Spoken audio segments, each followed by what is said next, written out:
Hello दोस्तों, जैसा कि आप सभी जानते हैं कि महाकुंभ का जो महोत्सव है वो मनाया जा रहा है प्रयागराज में। और इस महाकुंभ में सिर्फ हमारे देश ही नहीं बल्कि विदेशों से लाखों करोड़ों के मात्रा में श्रद्धालु हैं जो पहुंच रहे हैं और अपनी उपस्थिति को दर्ज करा रहे हैं। इस महाकुंभ में आप जब जाते हैं तो आपको ना मतलब हजारों जो नागा साधु और जो दूसरे भी साधु हैं जो कि अपनी संस्कृति, अपनी सनातन धर्म के प्रति जो फॉलो कर रहे हैं, उन सभी को आपको यहाँ पे देखने को मिल जाएगा।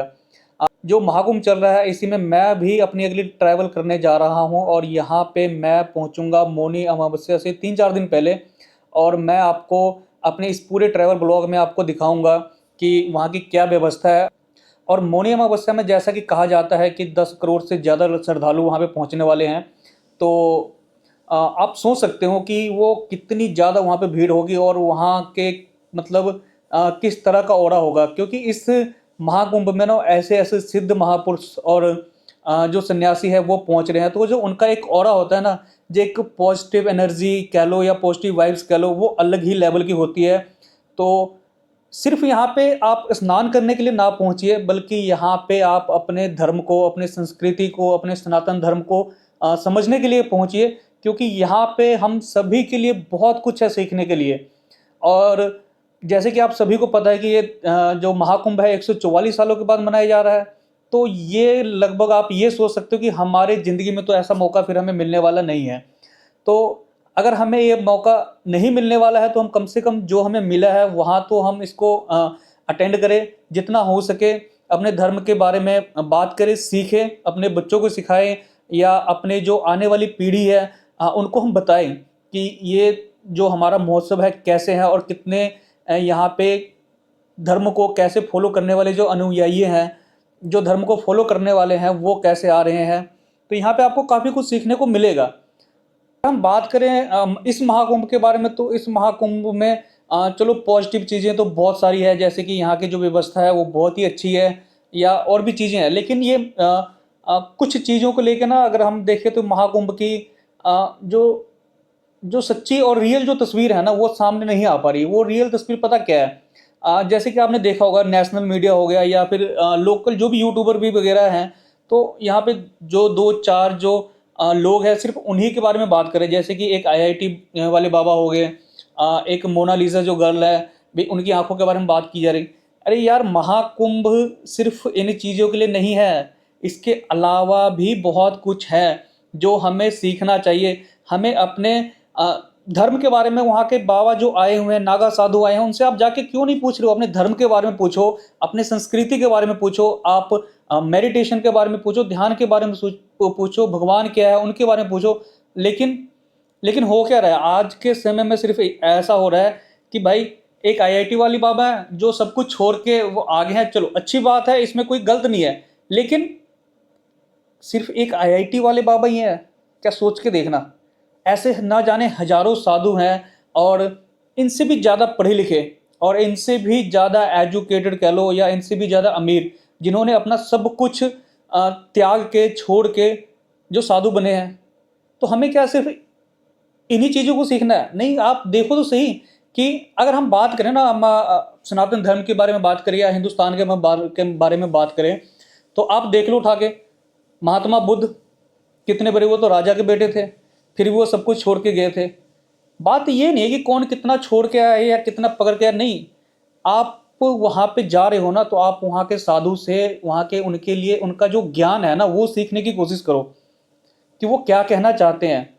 वो हम ज्ञान के पीछे नहीं भाग रहे, हम इस पूरे महाकुंभ को ना एक बहुत ही सीमित और छोटे दायरे में बांध के रख दिया है, जो कहीं ना कहीं मुझे लगता है कि सही नहीं है। तो लेट्स सी, हम कोशिश करेंगे कि सिर्फ हम कुछ पर्टिकुलर 1-2 लोगों पे फोकस ना करें महाकुंभ, बल्कि इससे बहुत बड़ी ये जो धार्मिक आस्था है ना, बहुत बड़ी आस्था है। और इसमें बहुत बहुत बड़े बड़े प्रखंड विद्वान जो है ना वहाँ पे आए हुए हैं। हम उन्हें से मिलें, हम उनसे ज्ञान की प्राप्ति करें जितनी हो सके, हम अच्छे सत्संग करें। और इन चीज़ों को, हाँ ठीक है, वो नेशनल मीडिया या कोई भी मीडिया जो आपको दिखा रहा है ना, वो दिखाने दो, वो तो चलता रहेगा, वो एक पार्ट है, क्योंकि उनको भाई अपनी टीआरपी बनानी है। लेकिन टीआरपी से हटके अगर ये कुंभ इतने सालों के बाद लगा है और 144 साल के बाद महाकुंभ, भाई आप सोच सकते हो, इमेजिन करो कि इस टाइम जो मतलब मैं कह सकता हूँ कि जो अभी पैदा हुआ है ना इस कुछ दिनों में, वो भी नहीं देख पाएंगे। हम तो चलो अलग बात है, जो महाकुंभ है अगले 144 साल के बाद वो भी नहीं देख पाएंगे।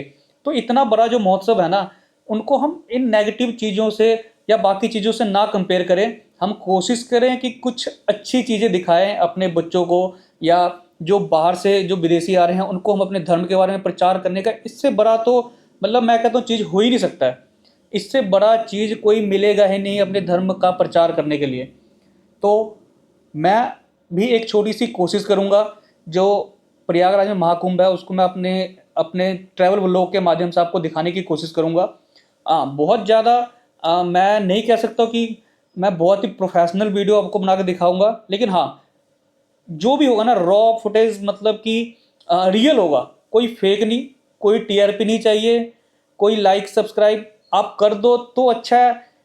वो आपके लिए फ़ायदा है कि हमारे सनातन धर्म आगे बढ़ेगा, ज़्यादा लोगों तक सच्ची चीज़ें पहुँचेंगी। नहीं भी करोगे तो कोई बात नहीं, नहीं चाहिए आपको। अगर वो फेक टीआरपी वाला बढ़ाना है तो आप उनको लाइक कर सकते हो, वो कोई चक्कर नहीं है। लेकिन कोशिश करूंगा मैं कि अपने इस पूरे ट्रैवल ब्लॉग में आपको एक अच्छा व्यू पॉइंट, सच्चा व्यू पॉइंट कि वहाँ का व्यवस्था कैसा है, वहाँ के लोग को अगर कोई दिक्कत आ रही है तो वो क्या आ रही है, अगर सब कुछ अच्छा है तो वो क्या अच्छा है। कोशिश करेंगे जो हम वहाँ के किसी भी साधु संत से मिले, किसी भी बाबा जी से मिलें, तो उनसे जो हम धर्म की बात करें, अच्छी बात करें कि जिससे लोगों को कुछ सीखने के लिए मिले। और जब हम सीखेंगे तो जितना ज़्यादा हम सीखेंगे उतना ही हमारे लिए अच्छा है, हमारे सनातन संस्कृति के लिए अच्छा है। और ये सभी चीज़ें जो होंगी ना वहाँ पे, वो हम देखिए आप सभी जानते हैं मौनी अमावस्या में लगभग 10 करोड़ के आसपास लोग पहुँचने वाले हैं। तो अपने आप में ना एक बहुत बड़ी चीज़ है, हमें जो देखने को मिलेगा कि यार इतने करोड़ों लोगों को एक जगह इकट्ठा हो रहे हैं, सारी चीज़ें सुव्यवस्थित हो रही है। मतलब कितना कुछ है सीखने के लिए, कितना कुछ है बताने के लिए। लेकिन बात वही आ जाती है कि वो सही जो चीज़ है ना वो इनके चीज़ों को बारे में नहीं दिखाया जा रहा है। कोई आधे लोग आईआईटी वाले बाबा के फेवर में बातें कर रहे हैं, आधे लोग उनके अगेंस्ट बातें कर रहे हैं। इससे कुछ मिलने वाला क्या है? नहीं मिलने वाला भाई, कुछ नहीं मिलेगा। आप उनके फेवर में बात करो, उनके नेगेटिव में बात करो, क्या मिलेगा? कुछ नहीं मिलेगा। आपको मिलेगा जब आप वहाँ पे जाके कुछ सीखोगे, कुछ अच्छी चीज़ें बात करोगे तो मिलेगा। और वही हम अच्छी चीज़ सीखने की कोशिश करेंगे अपने इस वीडियो में। और इसके साथ ही जितनी भी पूरी गाइड होगी, ट्रैवल गाइड होगी, मैं आपको दिखाऊंगा मैं कहाँ जा रहा हूँ, कैसे जा रहा हूँ। कई लोग हैं जो प्रयागराज जंक्शन पे पहुँच जाते हैं, वहाँ पे बहुत भीड़ का सामना करना पड़ रहा है, तो उसके आसपास के कुछ स्टेशन है जैसे सूबेदारगंज हो गया या जूसी हो गया या कुछ और भी है। तो उन जगहों से जाके हम कैसे वहाँ पे पहुँच सकते हैं, तो मैं वहाँ पे जा रहा हूँ और उन सभी चीज़ों को मैं कवर करूँगा। और जो बेस्ट पॉसिबल होगा ना मैं वो आपको दिखाऊँगा कि कैसे आप वहाँ पे पहुँचे, जिससे कि आपको कोई ज़्यादा दिक्कत का सामना ना करना पड़ेगा और आप अपने बड़ी आसानी के साथ वहाँ पे गंगा स्नान करें। यही मेरा मोटिव है कि मैं आपको एक सही और सही मतलब बिल्कुल रॉ फुटेज या कह लो कि सही राय दूंगा कि महाकुंभ में क्या हो रहा है। तो हम मिलते हैं नेक्स्ट वीडियो में, जो मैं अपनी बनाऊंगा लुधियाना रेलवे स्टेशन से स्टार्ट करूंगा अपनी जर्नी, और आपको पूरा का पूरा प्रयागराज में दिखाऊंगा अपने आने वाले वीडियोस में। तो उन सभी वीडियोस को देखने के लिए एक बार लाइक सब्सक्राइब जरूर कर देना और शेयर भी कर देना अपने दोस्तों को, अपने जितने भी रिलेटिव हैं, क्योंकि उन्हें एक सही और अच्छी चीज़ देखने को मिलेगी। अगर अच्छी चीज़ देखनी है तो इसको ज़रूर लाइक सब्सक्राइब और शेयर करना। Thank you.